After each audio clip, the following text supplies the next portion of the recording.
할렐루야! 네, 감사합니다. 2023년도가 저물어 가고 있습니다. 늘 그랬지만 올해는 유난히 지난 한 해를 되돌아볼 때 마음이 아픕니다. 마음이 무겁습니다. 매년 후회가 되고 매년 아쉬운 것들이 많은데 올해는 유난히 더 그 아쉬움이 크다는 생각을 하게 됩니다. 그렇게 해서 이제 올해가 불과 나흘밖에 남지 않았습니다. 그리고 오늘은 마지막 3일 저녁 예배입니다.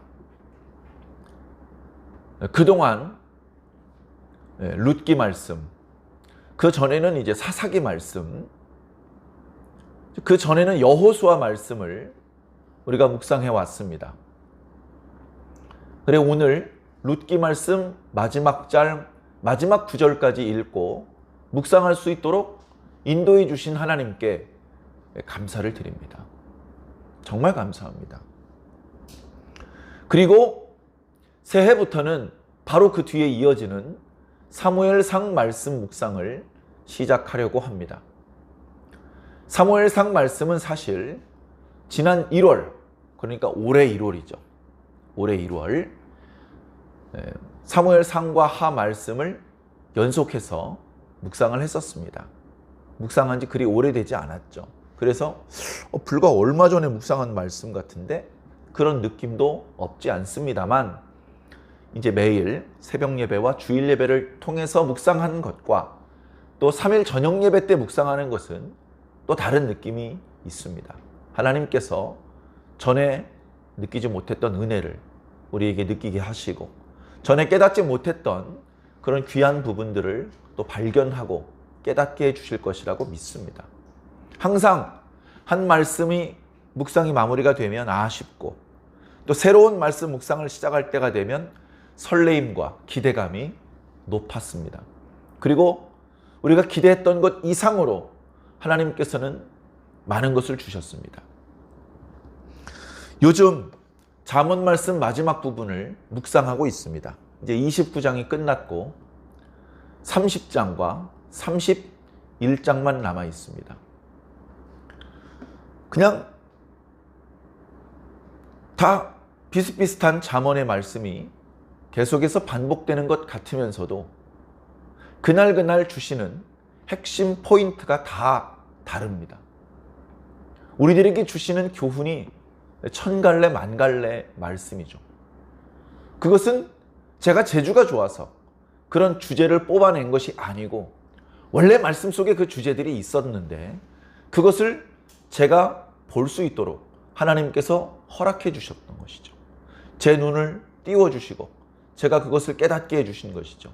그래서 제가 먼저 깨닫고 그리고 말씀을 선포할 때 여러분도 같이 깨닫고 은혜를 경험하게 된 것입니다. 그래서 여러분들은 그렇게까지 신기하게 느끼지는 않으시겠습니다만 저는 말씀을 준비하는 입장에서 너무나 신기합니다. 어제 읽었던 말씀이나 그저께 읽었던 말씀이나 그리고 오늘 읽게 된 말씀이나 다 그게 그건데 특별히 새로울 게 없는데 말씀을 준비할 때마다 새로운 관점에서 말씀을 볼 수 있도록 하나님께서 지혜를 주십니다. 그 지혜는 제 속에서 나온 것이 아니라 제 바깥쪽에서 들어온 것입니다. 그런 것들을 저는 개인적으로 강하게 체험을 합니다. 그래서 별로 재미없는 잠언 말씀 묵상이 저에게는 큰 의미가 있었습니다. 남겨진 말씀들, 거기에 구체적으로 어떤 표현들이 있는지, 어떤 주제들이 있는지 아직 자세히 못 봤습니다. 내일 전할 말씀은 오늘 저녁에 또 살펴보겠죠. 날마다 그렇게 준비할 때 전에 몰랐던 것들을 발견하게 하시는 은혜가 있었기 때문에 오늘 저녁에도 내일 새벽에도 그런 은혜를 주실 거라고 믿습니다. 수요일 저녁 예배도 똑같습니다. 룻기 4장 난생 처음 읽어본 말씀이 아닙니다. 무수히 많이 읽어보았습니다. 그 내용은 뻔히 잘 알고 있습니다. 달달달 외울 정도는 아니지만 그 내용이 어떤 구성인지는 뻔히 알고 있다고. 그러나 예배를 인도하기 위해서 그 말씀을 다시 한번 읽었을 때 가슴이 뜨거워지고 목이 메이고 눈물이 나는 그런 체험을 주셨습니다. 그렇게 계속해서 새벽 예배와 주일 예배 그리고 3일 저녁 예배를 여러분 눈에는 제가 인도하는 것으로 보이겠지만 실질적으로는 하나님께서 인도하고 계십니다. 그것을 저는 직접 체험하고 있고 여러분들은 간접적으로 체험하고 있는데 여러분들도 더 강하게 체험하시기를 바랍니다. 우리 교회는 아마 우리나라에서 제일 작은 교회일 겁니다. 교회 예배당도 없이 목사님이 가정에서 예배를 드리는 교회에 비하면 행복하다라고 말씀드릴 수 있겠습니다만 제 입장에서는 우리 교회가 우리나라에서는 제일 작은 교회인 것 같습니다. 그런데 하나님은 말씀하십니다. 교회 작지. 그럼 몇 번째로 작은지는 중요하지 않지요. 그러나 거의 가장 작은 교회가 맞습니다. 그런데 그건 아무 상관이 없어요. 우리 교회는 어떤 교회냐면 하나님께서 인정하시는 교회입니다. 그게 중요합니다. 성도들이 많고 예배당이 넓고 교회 재정이 풍족하고 그런 교회는 하나님께서 인정하시고 예배당이 작고 출석해서 예배드리는 성도 숫자가 적고 교회 재정이 빈약한 교회는 하나님께서 무시하시고 인정하지 않으시느냐? 하나님 사람과 다르잖아요. 간단히 말씀드려서 우리 교회가 하나님께서 인정하시는 교회가 아니면 굳이 저에게 이런 체험을 주실 필요가 없어요. 그냥 가끔 체험 주시면 되지 날마다 체험을 주실 필요까지는 없단 말이에요. 그러나 저는 날마다 체험을 지금 현재 하고 있습니다. 하나님이 보이진 않지만 손으로 잡히진 않지만 그 음성이 들리지 않지만 하나님의 존재가 느껴져요. 저도 기도하지 않으면 저도 굳이 예배를 인도할 일이 없다면 저도 아마 잘 느끼지 못했을지 몰라요. 그러나 예배를 인도하려다 보니까 말씀을 한 번 더 읽어야 되고 고민해야 되고 기도해야 되고 그 과정에서 하나님을 느끼는 거예요. 저와 여러분 사이에 진공이 아닙니다. 공기 분자로 꽉 차 있습니다. 그러나 눈에 안 보이죠. 아무것도 없는 것처럼 느껴집니다. 그러나 손을 3개 흔들면 이 사이에 무엇인가 가득 차 있다는 걸 느낍니다. 눈으로 느끼는 건 아니지만 어렴풋하게 손바닥 끝에 감각으로 느끼는 것이죠. 그것과 마찬가지로 분명히 계신 하나님이 우리가 뭔가 기도를 하거나 말씀과 관련된 작업을 하지 않으면 느낄 수가 없는 것이죠. 우리 교회는 간절히 기도하면 하나님의 말씀과 관련된 일을 하면 하나님을 느낄 수 있는 교회입니다. 우리 교회가 그런 교회라는 게 중요해요. 하나님의 입장에서 큰 교회만은 교회고 작은 교회는 교회가 아니냐? 다 교회입니다. 비유를 하자면 엄지손가락도 내 손가락이고 새끼손가락도 내 손가락입니다. 비유를 하자면 첫째 아들도 내 아들이고 막내 아들도 내 아들입니다. 첫째 아들 3배는 받아주고 막내 아들 저쪽에서 오는데 무시하고 그냥 가버리는 아버지는 없다 이 말씀입니다. 비유하자면 우리 교회는 막내 아들 같은 교회입니다. 막내 아들 같은 교회예요. 큰 교회는 성도들이 많아요. 그 성도들이 목사님을 존경합니다. 교회에서 목사님을 위해 충분한 사례를 주지만 목사님을 통해서 말씀의 은혜를 받은 성도들이 고마운 마음에 강단에 감사헌금을 하는 것 이외에 목사님께 개인적으로 감사금을 드릴 때도 있습니다. 명절 때 반드시 해야 되는 것은 아니지만 마음으로 우러나서 목사님께 따로 고마움을 표시할 수 있습니다. 과일 상자 같은 것을 선물로 드릴 수도 있습니다. 큰 교회는 목회자 생활에 불편이 없도록 사택도 지원해주고 차량도 지원해주고 자녀들 학자금도 지원해줍니다. 우리 교회는 어떨까요? 사택 지원? 받고 있습니까? 차량 지원 받고 있습니까? 자녀 학자금 지원 받고 있습니까? 성도들이 명절 때 감사금 뭐 받은 적 있습니까? 없어요. 제가 참 하나님의 종이 아니기 때문인 것이 아니라 말 그대로 교회가 작기 때문에 그런 게 없습니다. 그런 게 없으면 제가 하나님의 참된 종이 아닌 게 되는 겁니까? 아니잖아요. 그런 전혀 상관없는 얘기잖아요. 오히려 우리 교회는 하나님께서 더 관심이 많습니다. 제 아버지가 계셔요. 제 아버지에는 아들이 3명이 있습니다. 제가 2번째 아들입니다.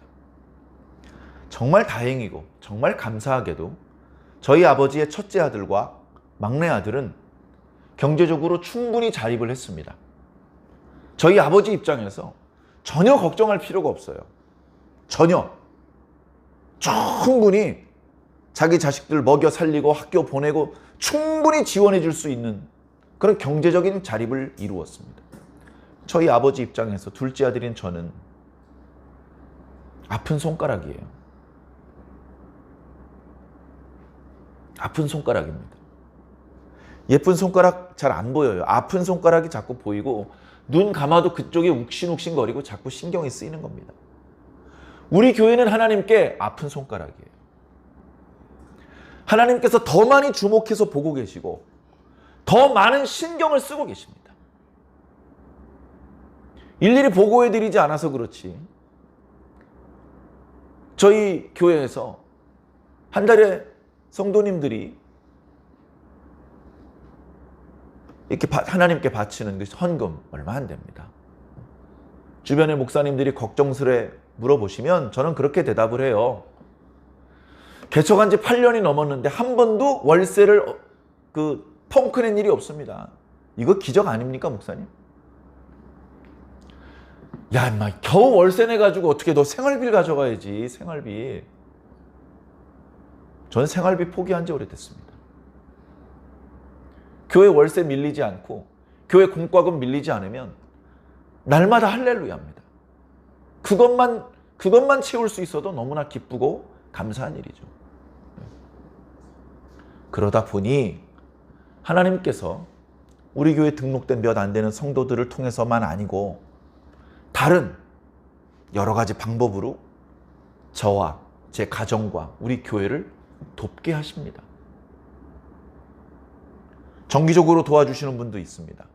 자기가 다니는 교회가 있는데 거기 주정헌금도 하고 성미헌금, 선교헌금, 건축헌금 다 하는데 11조 헌금만 우리 교회로 송금하시는 분이 있어요. 누군지 지금 말씀드릴 수는 없습니다만 하나님이 아실 겁니다. 비정기적이지만 가까운 또는 멀리 계신 목회자님들 중에서 저에게 개인적으로든 아이들 과자값으로 해, 과일값으로 해, 뭐가 됐든 그렇게 주시는 것은 그게 다름 아닌 헌금이고 그게 다름 아닌 저와 저희 가정과 저희 교회를 돕는 일입니다. 어떤 때는 좀 많이 들어오고 어떤 때는 좀 적게 들어올 수 있는데 그게 중요한 게 아니죠. 우리 교회는 하나님의 아픈 손가락이기 때문에 큰 교회 헌금을 드리는 것보다 저희 교회 헌금을 드리면 하나님께서 더 주목해서 보실 것 같아요. 사례를 충분히 받고 있는 교회에서 사택 지원, 차량 지원, 자녀들 학자금 지원까지 받는 목회자 말고 그런 걸 포기하고 사역하고 있는 저 같은 사람을 도와주면 하나님께서 더 기뻐하실 것 같아요. 하나님께 복 받는 방법을 아는 사람은 헌금하는 방법이 남다릅니다. 이미 복을 충분히 받는 사람한테 힘을 쏟지 않아요. 하나님의 아픈 손가락을 찾아다닙니다. 배부른 사람한테 밥 줘봤자 고맙다는 소리 못 들어요. 배고픈 사람한테 밥 줘야 고맙다는 소리 듣습니다. 우리 교회가 하나님께 인정받는 교회이기 때문에 우리 교회에 헌금하고 우리 교회를 위해서 기도하는 모든 것들은 유난히 빛나고 값집니다. 제가 억지를 부리는 게 아니라 실제 하나님께서 그렇게 생각하고 계십니다. 저는 갚을 수가 없어요. 우리 교회 헌금하고 저에게 개인적으로 잘해주시고 제가 갚을 수가 없어요. 잘 쓰겠습니다. 제가 꼭 갚겠습니다. 이런 말씀 못 드려요. 그냥 너무 민망하지만 어금니 깨물고 감사합니다 하고 받을 뿐이에요. 더 이상 할 수 있는 게 없어요. 그래도 괜찮아요. 저는 못 갚지만 하나님께서 갚아주십니다. 저를 도와주시는 분은 저에게 제가 갚기를 원하진 않아요. 예를 들어서 누가 저한테 50만 원을 줬다고 칩시다. 제가 갚으면 겨우 50만 원 갚는 거예요. 저한테 50만 원을 준 사람은 저에게 50만 원을 되돌려받기를 원하는 마음으로 주지 않았어요. 맨정신으로는 그렇게 못하잖아요. 신앙심으로. 하나님 보고 저한테 돈을 준 거예요. 하나님 믿고. 너 김 목사한테 50만 원 주면 하나님께서 5천만 원 주셔. 하나님이 어떤 분인데, 내가 하나님이 어떤 분인지를 아는데, 야 네가 갚을 생각하지 마. 난 하나님께 더 큰 거 받을 거야. 이런 믿음으로 저를 도와주고 있다고요. 그러니 물질로 도와줬으면 기도로는 또 얼마나 많이 돕고 계시겠습니까? 저를 위해서 기도해 주시는 분 얼마나 고마운지 몰라요. 저는 그분들을 위해서 다 기도해 드리지 못합니다. 괜찮아요. 하나님께서 갚아주세요. 참 놀랍지 않습니까? 그 힘으로 여기까지 왔어요. 교회를 개척한 것도 기적이죠. 그때 정말 많은 체험을 했습니다. 그때 얘기 또 하면 입 아파요. 자, 그런데 개척한 것보다 더 어려운 게 유지하는 거예요. 버티는 거예요. 말 그대로 버티는 거예요. 재작년이었나요? 제가 어떤 역할을 맡아가지고 이 교회 목사님들한테 전화를 쭉 걸면서 어떤 이제 연락을 드릴 일이 있었어요. 목사님 안녕하십니까? 저는 어디에 소속된 아무개 목사입니다. 목사님 이번에 이런 일이 있는데 목사님께 설명드리려고 전화드렸습니다. 이렇게 전화를 하죠. 그러면 제가 어느 교단이냐, 신학교는 어딜 졸업했냐, 목사 안수 받은 지 몇 년 이런 거 묻지 않고 목사 대 목사로 인정해줘요. 얼굴도 모르고 나이도 모르지만 목사님 참 수고하시네요. 목소리가 참 좋으시네요. 제가 시간을 충분히 낼 수 있으니까 천천히 설명을 한번 해주십시오. 대부분 이제 그렇게 말씀하시는데 제가 전화를 건 분 중에 10군데 중에 한 2군데는 상대편 목사님이 목소리가 푹 가라앉아서 목사님 참 말씀드리기 죄송한데 민망한데요. 제가 3달 전에 교회를 접었습니다. 그런 응답을 받았어요. 전화를 한 제가 더 민망하고 미안했습니다. 코로나 시대에 도저히 버티기가 좀 어려워서 교회를 접고 지금 그냥 집에서 아내하고 예배드리고 있습니다. 그런 통화를 몇 번 했어요. 너무 마음이 아프더라고요. 교회 개척하는 거 어렵죠. 더 어려운 게요. 버티는 거라니까요. 버티는 거 그냥 가만히만 있으면 되는 거 아니야? 그게 그렇지 않다니까요. 월세 밀리지 않는 건요, 기적입니다. 숱한 교회가 월세를 밀리고 있어요. 큰 교회. 성도들도 많고 예배당도 크고. 빚이 있어요, 빚. 다달이 은행에다가 이자를 내야 돼요. 그 이자 내는 날짜 놓쳐가지고 연체되고, 큰 교회는 큰 교회대로 쉽지 않은데 하나님의 은혜로 큰 불상사나 큰 타격 없이 여기까지 왔습니다. 제가 믿음이 약하고 제가 막내 아들은 아니지만 하나님께는 막내 아들과 같은 그런 마음의 태도로 기도를 드리는데 중요한 건 하나님께서 그런 기도를 들어주신다는 거예요. 하나님께서 들어주신다는 말이죠. 야 임마 왜 그런 식으로 기도해? 라고 하지 않으시고 알았어 걱정하지 마. 알았어. 내가 네가 뭘 원하는지 아니까 걱정하지 마. 라고 응답을 주시는 걸 저는 체험을 해요. 그 체험을 40년 넘게 계속 체험하고 있습니다. 40년 전에도 같은 기도를 했거든요. 지금도 같은 기도를 하고 있는데요. 40년 전에 제가 이런 기도를 했어요. 하나님, 전 약합니다. 이제 막 신앙 시작한 사람 당연히 약하죠.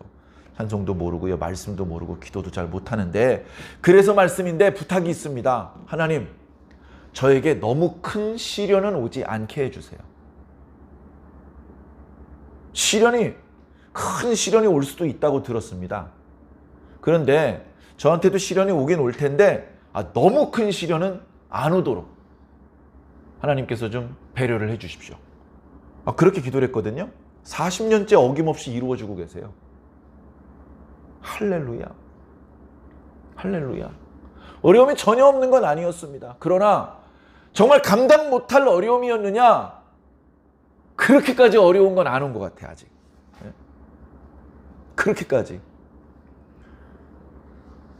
너무나 감사하죠. 저 일신의 안위만을 말하는 게 아니고요.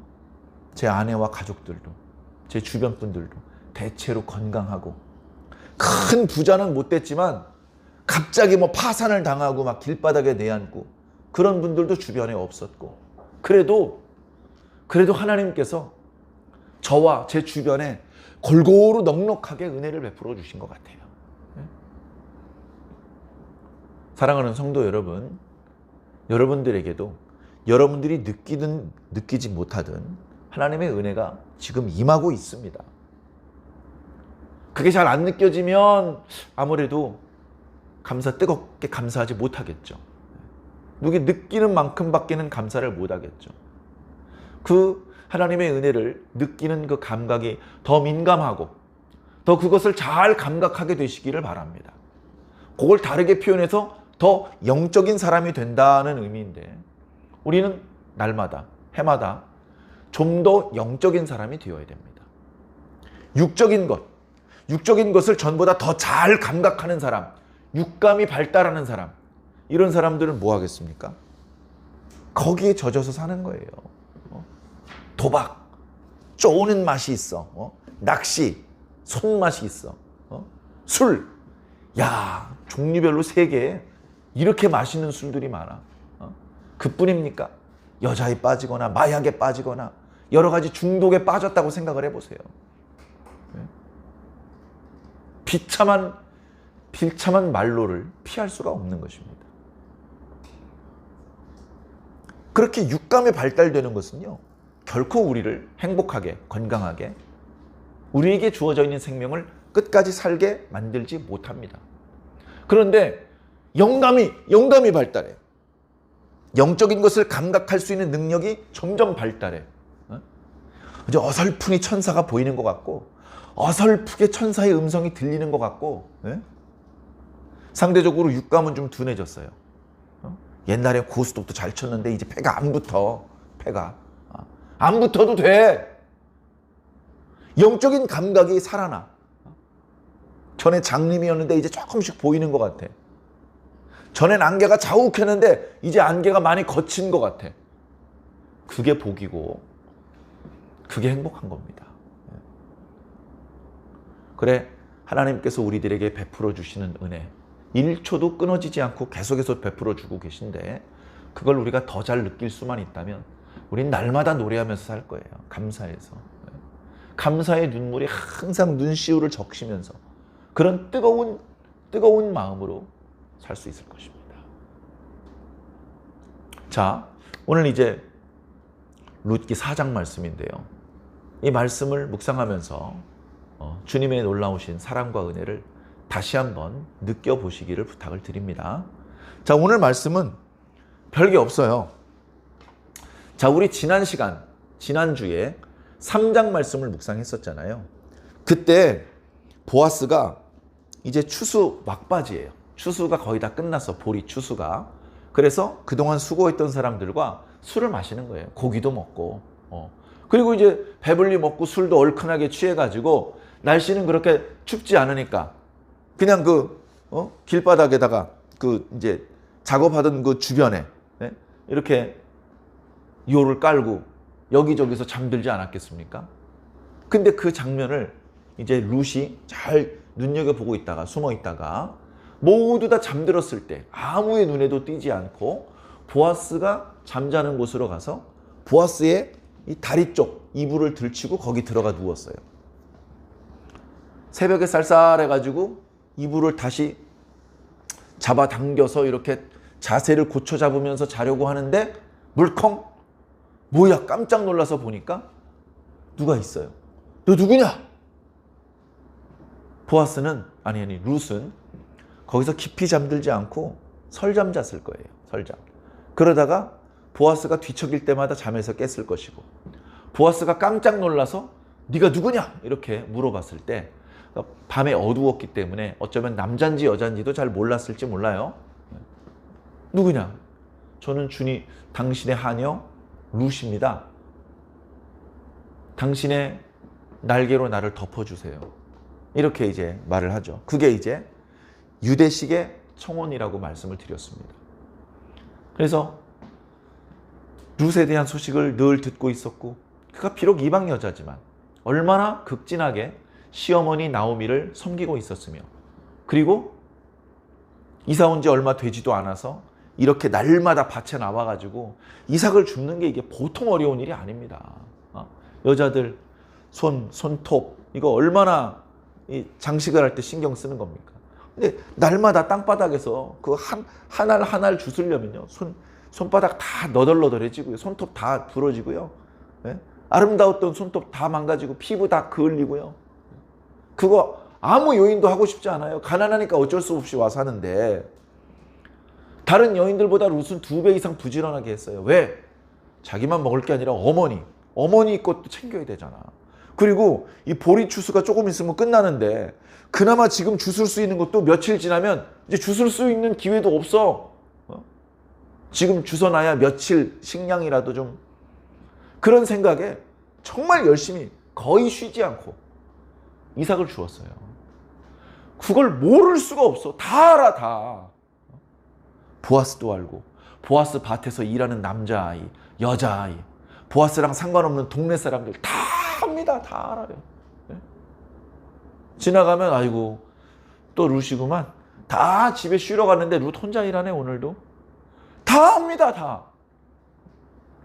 그 이야기를 보아스가 들으면서 얼마나 감탄을 했겠습니까? 야, 이방 여자지만 진짜 좋은 여자다. 진짜 착한 여자다. 잠언 31장에 있는 현숙한 여자다. 온 동네 사람이 인정할 수밖에 없는 여자다. 보면 볼수록 진국이다. 그 집안이 자신과 가까운 친족인 걸 보아스가 모를 리가 없죠. 모를 리가 없죠. 그래서 룻이 자기 발치 이불을 들고 들어오는 그런 정도로 절박하게 빨리 우리 가문의 빚을 갚아주고 우리 가문을 일으켜 세워달라고 그렇게 말했을 때 룻이 그것이 무엇을 뜻하는지 알아듣고 지체하지 않았어요. 룻, 당신이 원하는 걸 내가 알고 당신이 원하는 대로 내가 해주겠어. 당신이 원하는 대로 해주겠어. 사람들 눈에 띄는 건 좋지 않을 것 같으니 해가 완전히 뜨기 전에 빨리 서둘러 집에 가는 게 좋을 것 같소. 그냥 가지 말고 여기 보리를 6되를 대줄 테니까 이거 빈손으로 가면 안 되니까 어머니를 가져가시오. 그렇게 해놓고서는 그 새벽으로 베들레헴 성으로 들어간 겁니다. 들어가서는 바로 오늘 있는 거죠. 전날 술도 마셨고 늦게까지 잠을 못 자고 있었고 새벽에도 룻 때문에 여러 번 잠을 설쳐서 피곤할 텐데 지금 그게 문제가 아니에요. 집에 가서 씻고 옷 갈아입고 오늘 어떻게 할까? 아마 마음속으로 기도했을 거예요. 하나님, 필요한 사람들이 빨리빨리 만나지게 하시고 이 일이 원만하게 해결되게 해주시고. 그래가지고 성문에 갔습니다. 마침 그 사람이 나타나는 거예요. 우연히 그 사람은 뭐냐 하면 이 엘리멜렉의 가문에 보아스보다도 더 가까운 사람이죠. 그래서 엘리멜렉 가문에 문제가 생기면 그 가문을 위해서 빚을 대신 갚아주어야 될 책임이 있는 사람입니다. 그 사람이 책임을 물으면 보아스에겐 기회가 없어요. 그러나 그 사람이 만약에 포기하면 자신이 반드시 그 가까운 친족의 의무를 다할 것이다. 그렇게 이제 다짐을 했죠. 룻에게 약속도 했죠. 그리고서 할 얘기가 있으니까 여기 앉으라. 성문엔 아무나 앉는 게 아닙니다. 그러나 보아스는 이미 베들레헴 성에서 유명한 사람이에요. 부자고 인품이 좋기로 소문이 난 좋은 사람이기 때문에 보아스가 여기 잠깐만 앉아주시겠습니까? 그러면 급한 일이 있어도 나중으로 미루고 앉아야 됩니다. 그리고 나서 성읍 장로들을 청합니다. 성문 근처에 이쪽 저쪽에 앉아있는 어르신들 죄송하지만 이쪽 편으로 좀 옮겨 앉으시겠습니까? 제가 좀 드릴 말씀이 있어서 그렇습니다. 다른 사람이면 몰라도 보아스가 하는 말인데 그래? 알았어. 그리 내가 건너감세 해가지고 그 자리에 벌써 성읍 장로 10명하고 자기보다도 가까운 친족 1명 그리고 그 바깥에 많은 사람들이 무슨 일이야? 무슨 일로 보아스가 저렇게 사람들을 모여앉지? 뭐 좀 중요한 얘기를 할 건가 봐. 야 재밌는가 보다. 야 우리 옆 같이 구경하자. 해가지고 여자들 지나가는 사람들 꼬맹이들이 다 보아스와 그 주변에 이제 성읍 장로들이 앉아있는 곳을 쳐다보고 있습니다. 그때 보아스가 입을 엽니다. 자네가 나보다 엘리멜렉 집안에 더 가까운 사람이다. 엘리멜렉 집안은 가뭄에 재산을 다 잃어버리고 모압 땅으로 갔다가 다 죽고 나오미 혼자 왔다. 이제 나오미의 남편 엘리멜렉과 그의 아들들의 이름으로 우리가 그 땅을 사서 그 사람들한테 돌려줘야 된다. 네가 그걸 하겠느냐? 물어본 거예요. 자, 예외적으로 그런 경우에 그 일을 해줌으로 해서 경제적인 이득을 취하는 경우가 있어요. 경제적인 이득을. 그래서 이름이 알려져 있지 않은 어떤 사람이 그래요? 그러면 잘하면 나한테 뭐 하나 좀 떨어질 것 같은데? 알았습니다. 제가 그 기업을 대신 물러주겠습니다. 그랬습니다. 그러자 보아스가 얘기를 합니다. 그게 아니고 그것만 물러주고 끝나는 게 아니고 그 나오미가 데려온 며느리가 있어. 그 며느리를 아내로 삼아서 그 집에 아들을 낳게 해줘야 돼. 아들을. 자, 그렇게 해서 아들을 낳으면요. 자기 아들이 아니에요. 자기 아들이 아니에요. 말론의 아들이에요. 말론의 아들이고 엘리멜렉의 아들이야. 자, 엘리멜렉의 손자가 돼야 되는데 제가 아들이라고 표현한 것은요. 구약의 이스라엘 그 히브리어 문법에 아들이란 말은 그저 아들이란 말만 의미만 있는 것이 아니고 자손이라는 의미가 있어요. 그러니까 이런 거예요. 아빠도 아버지고 할아버지도 아버지고 증조 할아버지도 아버지야. 왜? 아버지란 단어 속에는 조상이라는 의미가 들어있기 때문에 그래요. 그래서 엘리멜렉에게 아들을 낳아줘야 돼. 어떻게? 말론의 안에 있던 룻을 아내로 들임으로 해서. 최소한 한 명은 낳아야 돼. 한 명 아들이 태어나면 그건 이제 나오미 품에 안겨줘야 돼. 그리고 두 번째 아들, 세 번째 아들은 룻이 안고 보아스가 안을 수 있는 거죠. 그게 이스라엘의 예법입니다. 그리고 뭐 누가 만들어낸 게 아니고 하나님께서 주신 계명이에요. 사회적 약자를 보호하고 그리고 이스라엘의 그 각 가문에게 준 기업을 보존시키려는 그런 이제 하나님의 계획 가운데 나타난 것이죠. 아직은 그 시스템이 완전히 박살난 것이 아니기 때문에 아직 사사시대에는 그게 좀 살아있었기 때문에 그 집안의 어떤 문제를 이웃들이 대신 짐을 져주었습니다. 이 상황은요. 기업을 물러주는 사람이 뭐 한 몫 챙길 수 있는 상황이 아니고요. 반드시 손해를 보는 상황입니다. 그런데 보아스보다도 더 가까웠던 그 사람은 뭐가 하나 좀 챙길 수 있는 것을 예상했던 것 같습니다. 그런다 보아스가 추가적인 설명을 해주자 손을 들어버립니다. 그런 거였습니까? 나 안 할래요. 나 괜히 그거 하다 나 손해볼 것 같은데 또 안 하겠습니다. 그래가지고 말로만 안 하는 게 아니라 여러 증인들이 보는 앞에서 신발을 벗어서 주는 거예요. 신발을 벗어서 주어서 이 엘리멜렉 집안과 관련해서 나는 모든 권리와 의무를 포기한다. 여러 증인들 앞에서. 나 다음에는 자네고 자네 뒤에는 아무도 없다. 그러니 이제 자네가 그 권리와 의무를 이행하라. 보아스가 그 신발을 막 받았습니다. 사람들한테 보여줘요. 여러분 보셨습니까? 엘리멜렉과 기륜과 말론에 대한 모든 책임이 저한테 떨어졌습니다. 저는 엘리멜렉이 과거에 졌던 모든 빚을 대신 갚아줄 것입니다. 그리고 말론의 아내였던 룻을 제 아내로 맞아들일 것이며 그 여자를 통해서 나오미에게 복량자를 낳아줄 것입니다. 이 일에 대해서 여기 모여있는 성읍 장로들과 여러 백성들은 증인입니다. 그렇게 얘기를 한 거예요. 이건요, 인간적으로 보면 바보짓입니다. 다시 말해서 금전적으로 또 사회적인 어떤 명예로 보나 여러 가지 측면으로 봤을 때 너무나 손실이 큰 행동이에요. 이익만을 추구하는 사람이라면 절대 하지 않을 행동입니다. 그러니까 보아스보다 더 가까웠던 그 친족이 거절했던 것은 그놈이 특별히 나쁜 놈이라서가 아니라 거절하는 게 상식인 거예요. 어떻게 보면. 그래 실제로 이스라엘의 모든 친족들이 거절을 해가지고 끝끝내 비참하게 살다 죽어 없어지는 사람들도 더러 있었어요. 그런데 이 보아스는요, 자기가 손해를 볼 걸 뻔히 알고 있어요.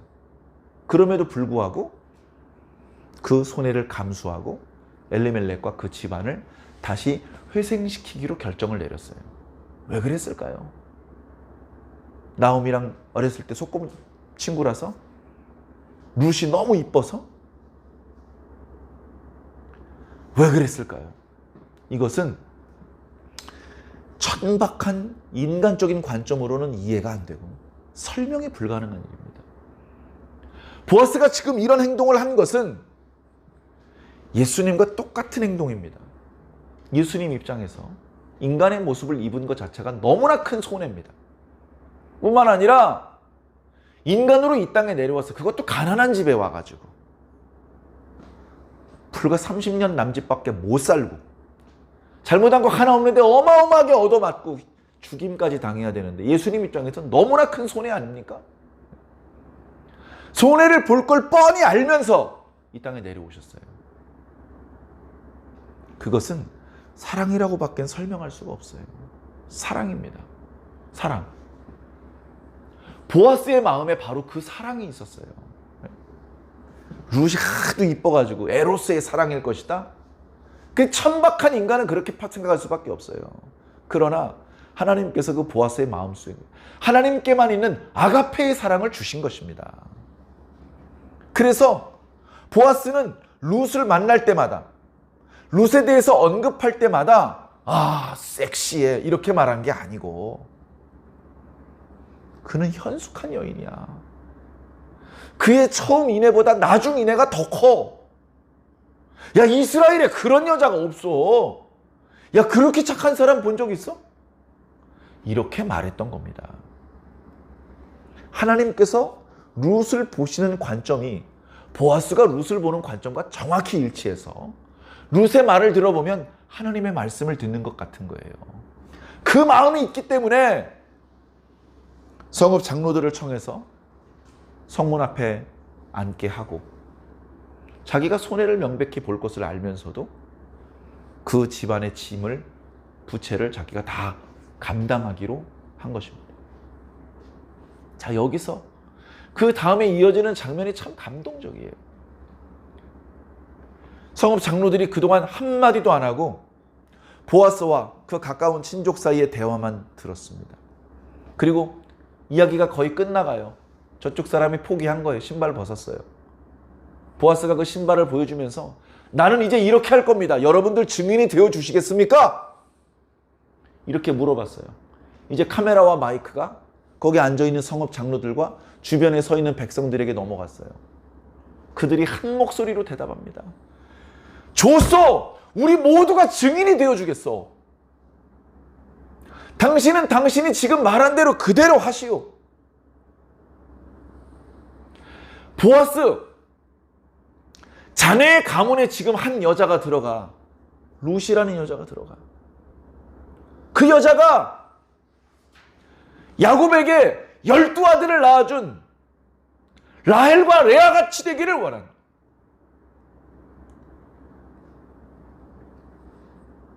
그보다 더 큰 축복은 없어요. 여자를 향해서 이스라엘 사람들이 할 수 있는 축복 중에 최고의 축복입니다.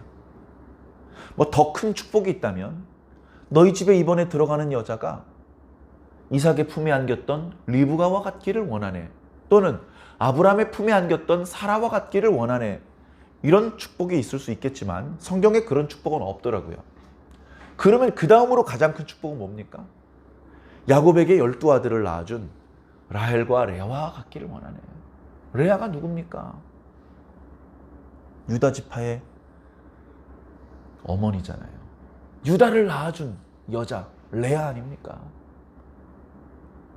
그리고 자네 보아스는 이곳 베들레헴 옛날 지명이 에브라다입니다. 에브라다.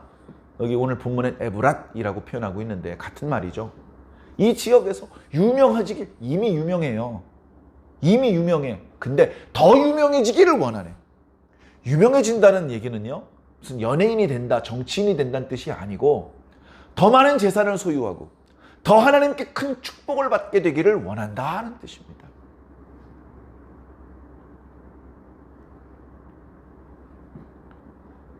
그 축복대로 됐어요. 그 축복대로. 백성들이 또 뭐라고 말했습니까?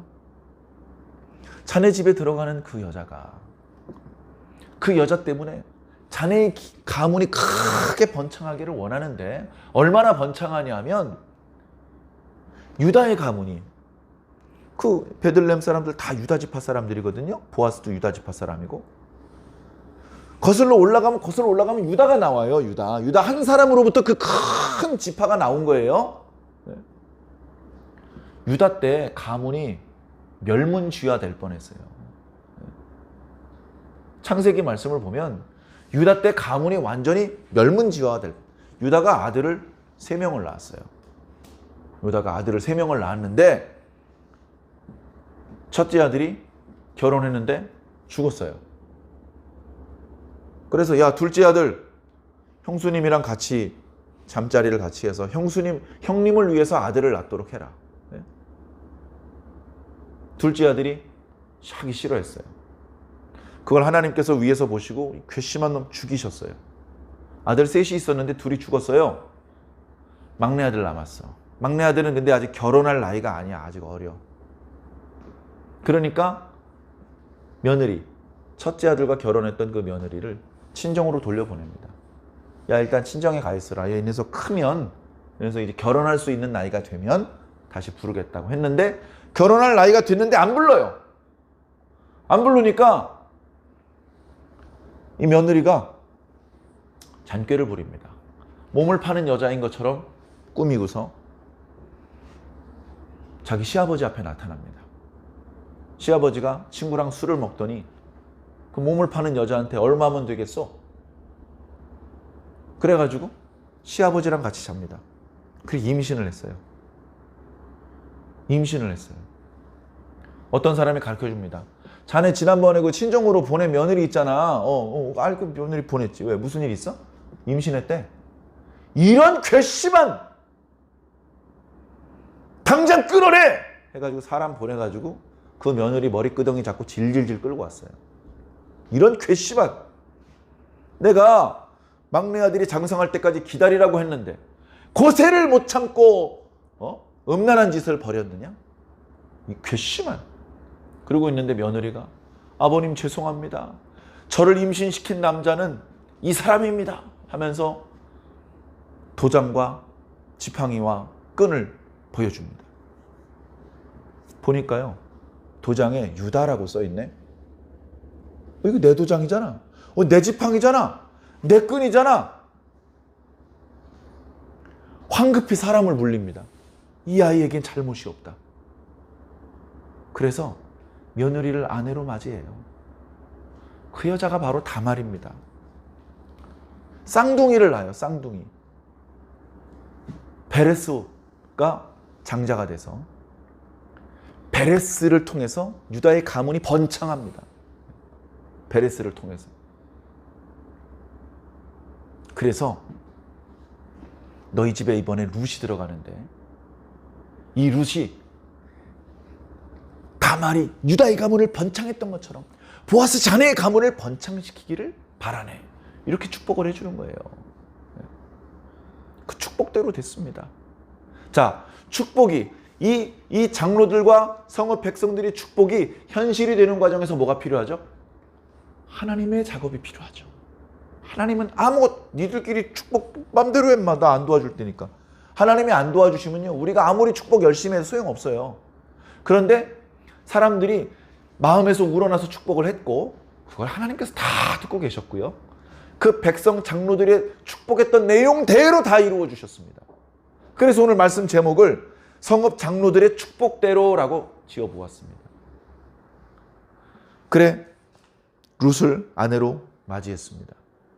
하나님께서 잉태하게 하셨대요. 하나님께서 잉태하게 하셨대요. 아들을 주신 거예요. 아들이 태어났습니다. 누구 품에 안기면 좋을까요? 나오미 품에 안기는 거예요. 나오미. 이번에는 동네 여자들이 다 나와서 나오미를 축복합니다. 축복의 내용을 잘 보니까요, 하나님 찬양하는 거예요. 세상에, 하나님 이렇게 좋은 분이었어. 야, 하나님 정말 좋은 분이구나.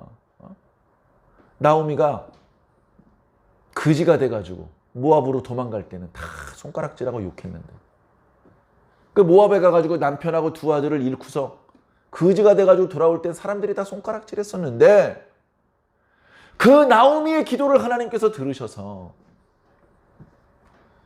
저 현숙한 여인을 며느리로 얻게 하시고, 노년에 자기 생명의 회복자, 자기 노년의 봉양자를 하나님께서 주셨으니 이보다 더 좋은 하나님이 어딨냐. 이 아들이 어떤 아들인지 알아? 7 아들보다 더 귀한 저 며느리가 낳은 아들이야. 저 며느리는 7 아들보다 더 커.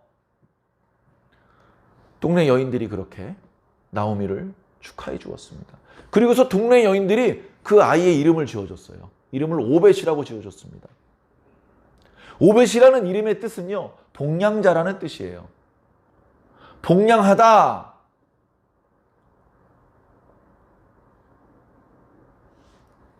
아바드라는 그 동사에서 파생된 단어입니다. 오벳.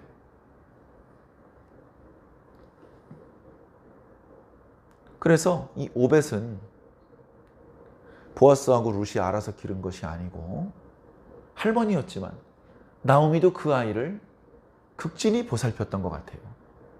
극진히 보살폈던 것 같아요.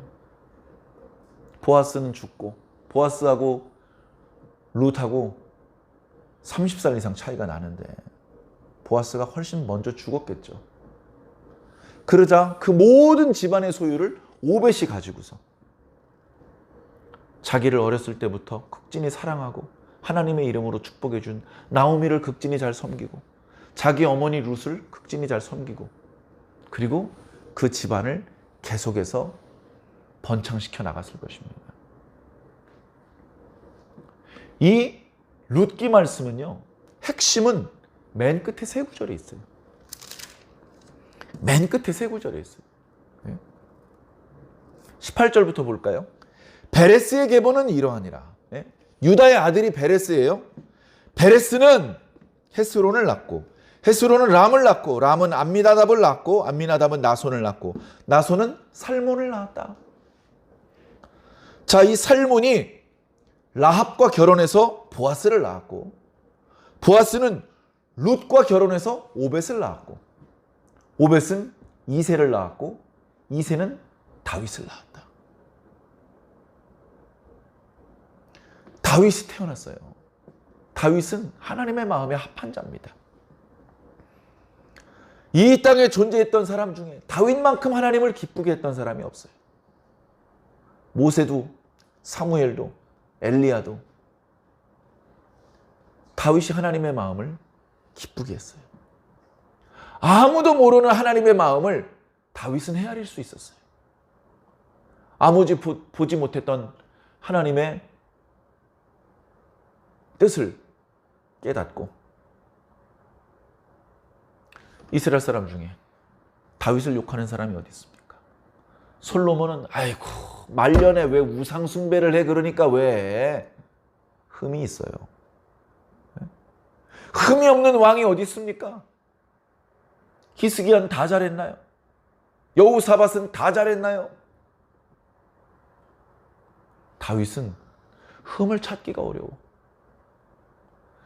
태어나서 죽는 순간까지 단 한 번도 우상 숭배를 하지 않은 유일한 사람, 다윗. 아무도 다윗을 미워하지 않고 사랑합니다.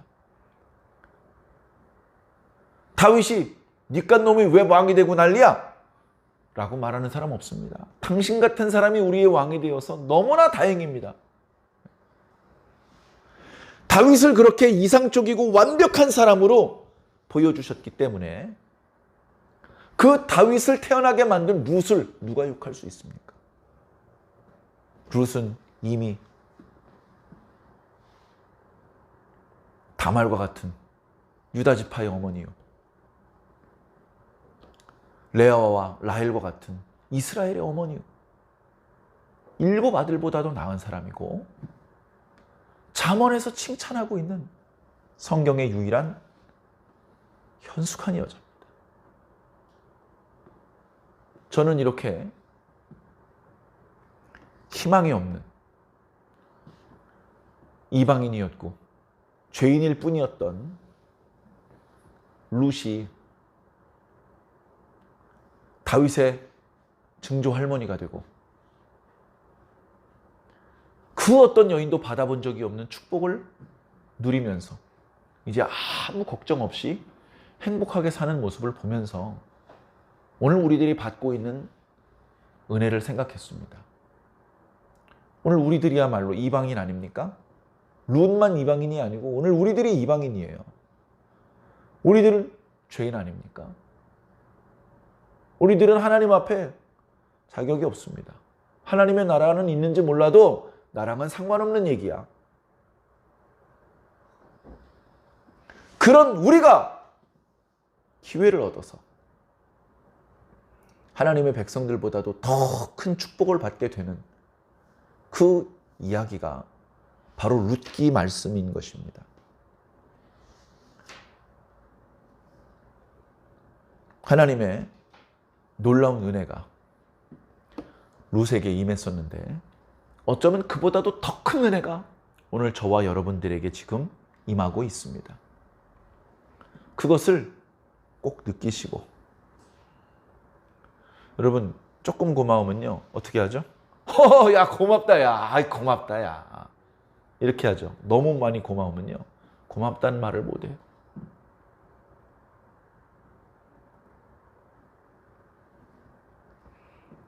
너무 많이 고마우면 고맙다는 말을 못해요.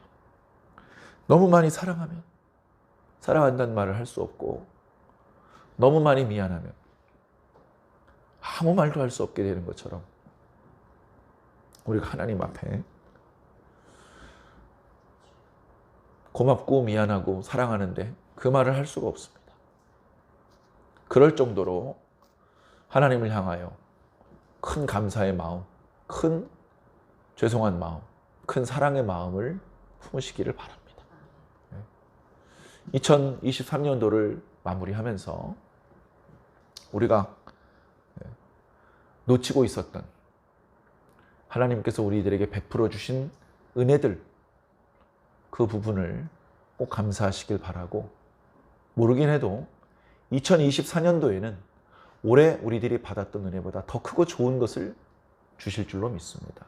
올해 우리 교회 표호가 더 좋은 것을 주시는 하나님인데, 저 하나님은 내년엔 더 좋은 것을, 내후년엔 더 좋은 것을 주시는 그런 하나님이십니다.